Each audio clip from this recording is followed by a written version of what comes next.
graphic types of romance novels in order to get that zing that I was looking for.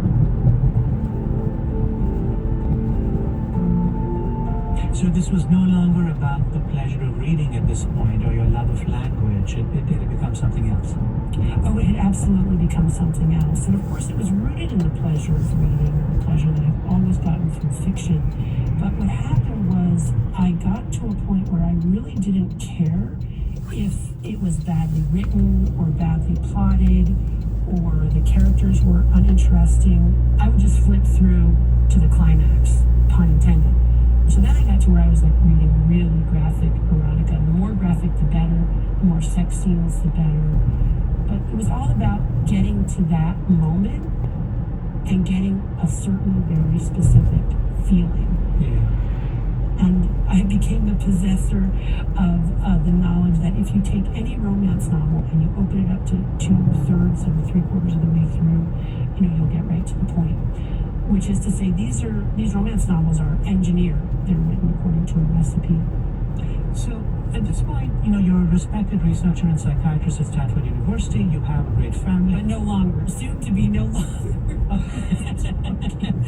But that's what I want to ask you about. You have, what you were doing in some ways must have felt at odds with your public persona, the sense that you had, that you were a mom, that you had a great family. Were you embarrassed by your newfound love of steamy literature?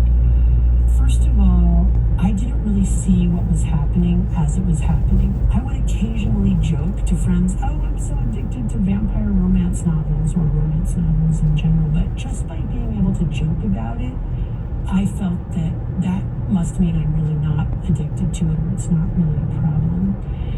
The other thing was that because of the technology in large part, I could do the behavior secretly.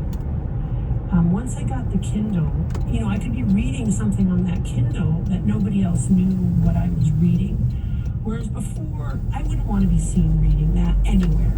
That would just be really embarrassing. But on a Kindle, it was anonymous. How did this affect your patient care? Because presumably through all of this, you were still treating other patients and helping people with their addictions.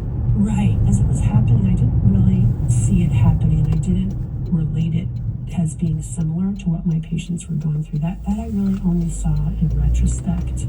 But I started to be less interested in my work. Again, the work that had given me meaning and purpose and joy started to be dull and gray and boring, and I found myself less engaged and more just wanted to rush through the work so that I could go home and read romance novels. So you weren't reading these at work? You reserved the reading at home? Well, there was one day, and this was sort of near the sort of culmination of this behavior. Time is weird for me then, but I think it developed over the course of about a year or two. But I did bring a romance novel to work and was reading in the 10 minutes between patients. So I don't want to play armchair psychiatrist, but it seems that you That's were... okay. You were using your immersion in these books as a kind of escape. What do you think you were escaping from? Well, that's what's so fascinating. I really did.